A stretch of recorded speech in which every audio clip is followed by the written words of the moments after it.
We're rolling. Okie dokie. So first of all, thanks everybody for showing up today. Mobile Police Department would like to thank you guys for coming out. Today we wrapped up a 3-month-long investigation that we dubbed Operation West Side.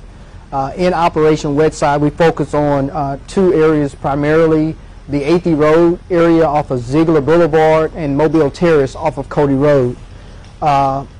In today's operation, we executed 7 search warrants. We had 14 identifiable targets that we were searching for, that we had made distribution cases on, and the goal was to take those individuals into custody and execute the search warrant. As a result of executing the search warrants, we were able to seize a little over $73,000 in U.S. currency, a little over maybe 2 pounds of marijuana, and as you can see, the weapons that are displayed on the table, probably which is our biggest bag or our greatest accomplishment, is taking weapons off the street.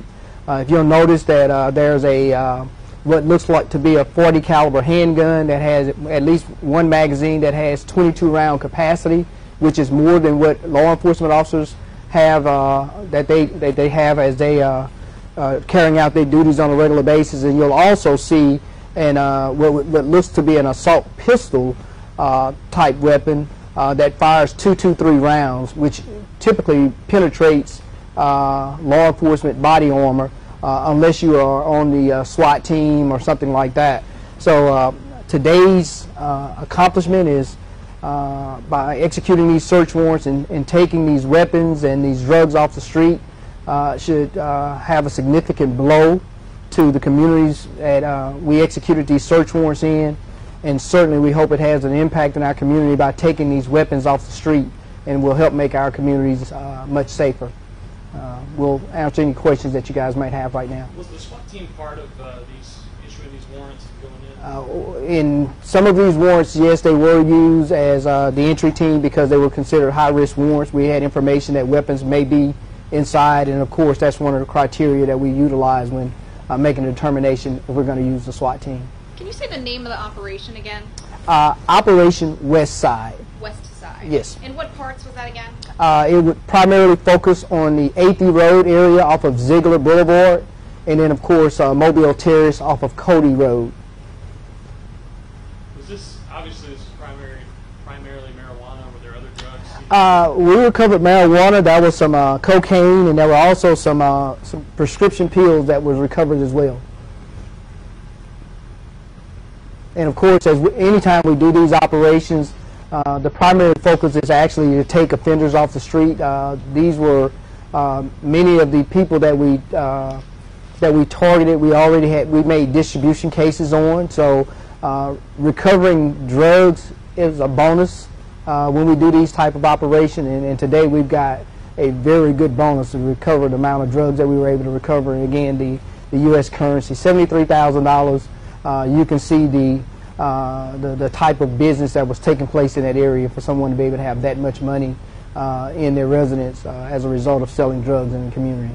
Of the 14 targets, how many were apprehended? Today we took into custody 5 identifiable targets and an additional 4 individuals that were either had drugs on their possession at the time we executed search warrants at the different locations we went to.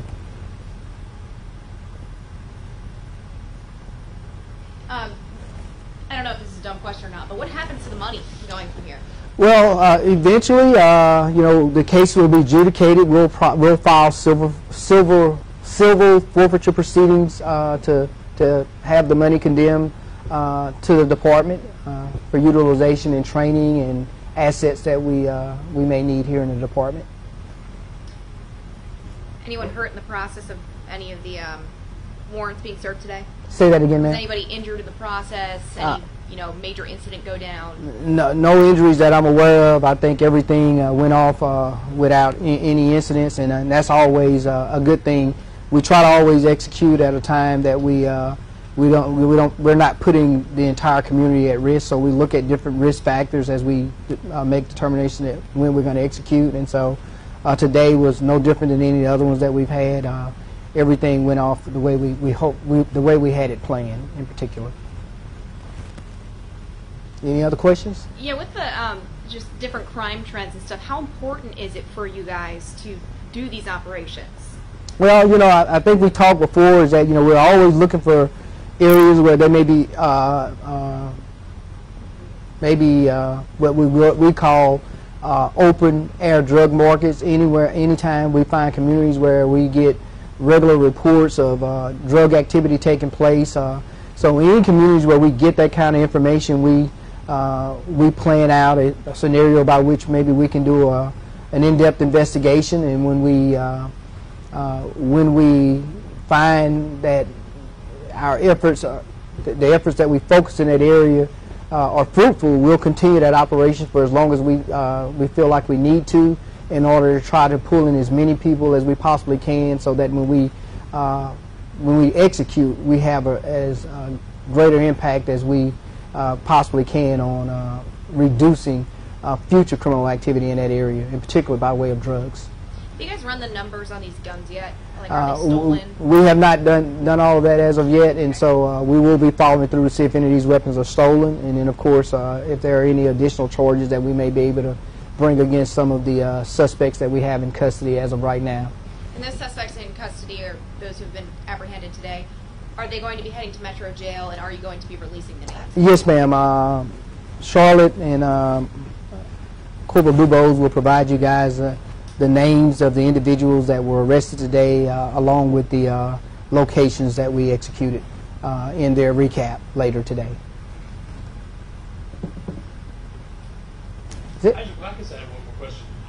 I know obviously the drugs are evidence in the cases that y'all will present, but so after that, I'm just curious, what happens? They'll destroy narcotics? Yes, sir. Once the cases have been adjudicated, then of course what we will do is ask the courts to condemn the drugs, and then we will destroy the drugs, working with the Department of Forensic Sciences. Usually they'll either do a controlled burn, or there may be some other mechanism where they may destroy, use to destroy. So is that on a case-by-case basis, or will you all save up 4 or 5 cases, you know, or do it all at one time? There are scheduled times for destruction through DFS, and so we try to make sure that whenever they have a scheduled burn, that we've purged our vaults for anything that we can get rid of at that time. All right. Thank you guys again for coming out. Thank you. All right.